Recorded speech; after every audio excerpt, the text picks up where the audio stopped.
Convocation address. கான்வெகேஷன்னா பட்டமளிப்பு, degree கொடுக்குறது. BA BSc இது மாதிரி காலேஜில் சேர்ந்து அதை படித்து முடிச்சுட்டேன்னு டிகிரி கொடுப்பாங்க, அதான் பட்டம்னு சொல்லுவாங்க. அந்த பட்டமளிப்பு விழா தான் கான்வெகேஷன் அட்ரஸ். அட்ரஸ்னால் முகவரின்னு அர்த்தம் கிடையாது. அட்ரஸ்னால் மேடை பேச்சு, introduction. The convocation address was written bye doctor அறிஞர் Annadurai. He was the former Chief Minister of Tamil Nadu.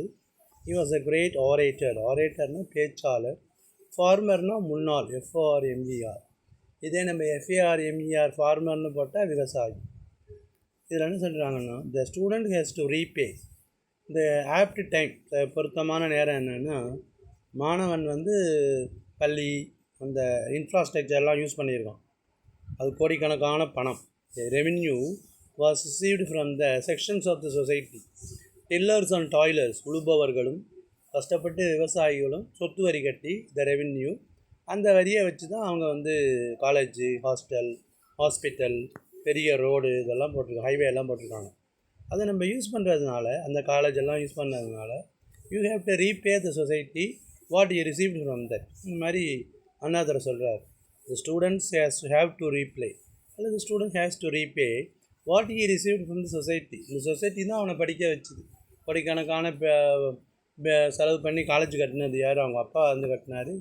Fees கொஞ்சமாக கட்டியிருப்பார், அவ்வளவுதான். ஆனால் கோடிக்கணக்கான ரூபாய் கட்டி ஸ்கூலுகள், காலேஜுக்கள்லாம் கட்டினது யார்? அரசாங்கம். அரசாங்கத்துக்கு ரெவென்யூ எங்கேருந்து வந்ததுன்னா from the people, common man கட்டினது தான். ஸோ த ஸ்டூடெண்ட் என்ன சொல்கிறாருன்னா, this is apt time to repay the society what you got from it. சமுதாயத்துலேருந்து நீங்கள் என்ன பெற்றீங்களோ அதை திருப்பி கட்டணும் அப்படின்னு சொல்கிறார். The student has to repay what you receive from the society. The colleges, hospitals are built with the revenue from the common man.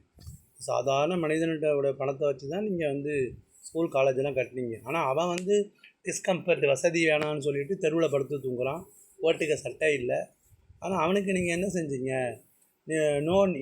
பணமாக செய்ய வேணாம், ஒரு சர்வீஸாக செய்யுங்க, ஒரு சேவையாக செய்யுங்க அப்படிங்கிறாரு.